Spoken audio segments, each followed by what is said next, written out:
First things first, do your homework. It's imperative to conduct thorough research on the company and the hiring manager.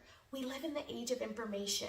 This is the perfect opportunity to hone your true crime detective skills and gather all available information from the company's website.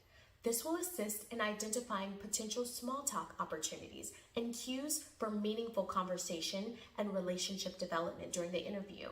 This will transform the interview into a two-way dialogue rather than an awkward interrogation. It's equally essential to gather information about the hiring manager. A visit to their personal website may even reveal their role within the company, personal mantras, mission statements, hobbies and interests.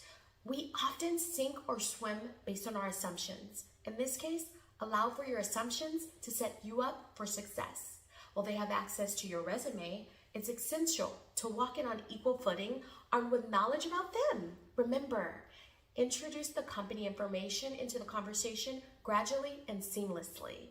This is going to demonstrate valuable traits of organization, self-discipline, and initiative, and you're just getting started. A job interview is an opportunity to display how you can bring value to an organization. Regardless of the industry, it's important that you're able to adequately articulate your capabilities. This is the portion of the interview where you want to strategically self-disclose, humble brag by all means, mention accolades, professional milestones, credentials, anything that will tell the story of your value and how it aligns with the standards of the occupation in which you are in pursuit. During the exchange, the hiring manager will be evaluating your application. He'll probably have his eyes down on your resume. He's going to take into account your expertise, the attitude that you came into the door with, and your adherence to professional standards as it aligns with the organization. What's going to stand out most to the hiring manager is your communication skills. A recent study from job market research firm Burning Glass Technologies analyzed 25 million job postings, and what they found was communication skills ranked the most desired baseline skill regardless of industry. And this is also true for denominated positions. Even though we live in an age with multiple communication touchpoints, employers want to know that they can rely on you for effective communication both online and off. Employers often lament that even though today's candidate possess strong technical skills, they lack an understanding of the nuances of human communication. While technology has enabled success outside of traditional frameworks, job seekers fail to appreciate complex social dynamics of the modern workplace. This is especially true when interacting with colleagues from different age groups. The hiring managers want to be sure that you can foster productive relationships, which are crucial for achieving mutual goals. Millennials and Gen Z are often slammed for their inability to foster effective face-to-face communication, from bringing generational slang into the workplace to lack of conversation skills.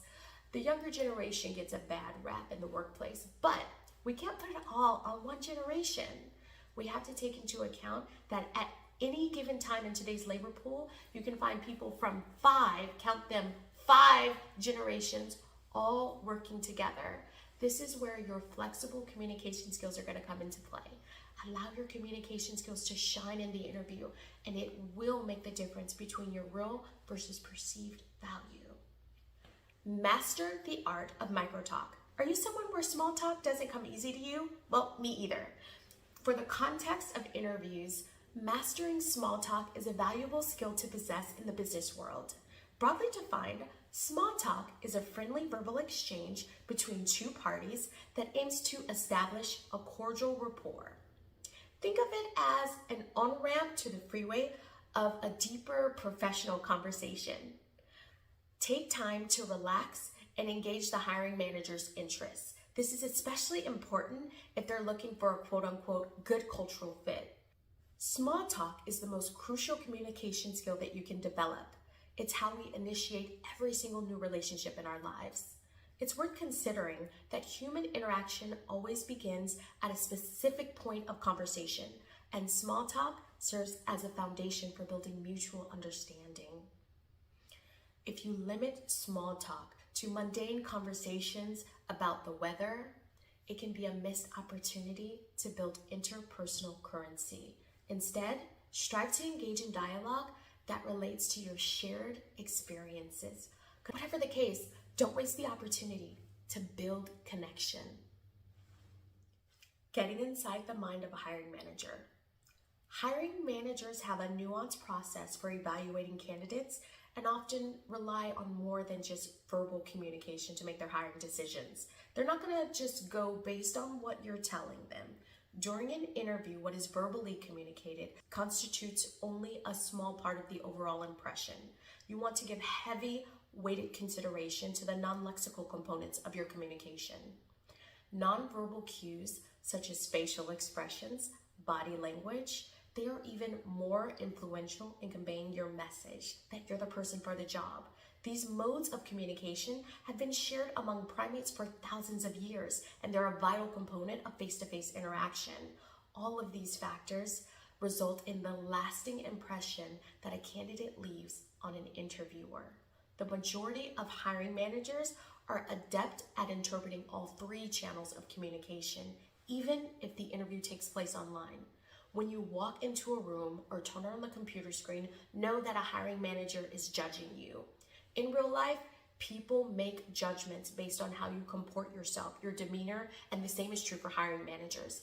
As soon as you walk into the room, they may be thinking, this girl seems defeated. This must be her 10th interview. This guy is too much of a risk. Or, this person flat out scares me. They do think it.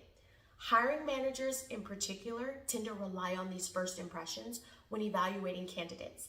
Therefore, mastering nonverbal cues can give you an advantage of your chances of securing the job.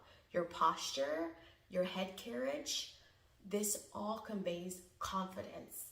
This makes it essential to walk in the room like you own it, with intentional upright posture and a composed pattern of movement. Establish eye contact. It's a vital nonverbal trait during first face-to-face interactions. Imagine going on a first date and your date is avoiding eye contact. You wouldn't trust them. Conversation necessitates careful consideration of the person's responses, signal phrases. Making contact during conversation is crucial for building trust and leaving the interview with a sense of relationship. Finally, I want to leave you with this. Remember the power of a smile. In an interview, smiling releases stress, it reflects your positive intent, and it also influences others' biology to regulate their own unwelcome feelings of stress and anxiety. I thought I'd leave it on a lighter note. Have you experienced a bad interview? Leave it in the comments below. Well, I'm Nadaya Heron. I hope this helps you to interview like a boss. Take care.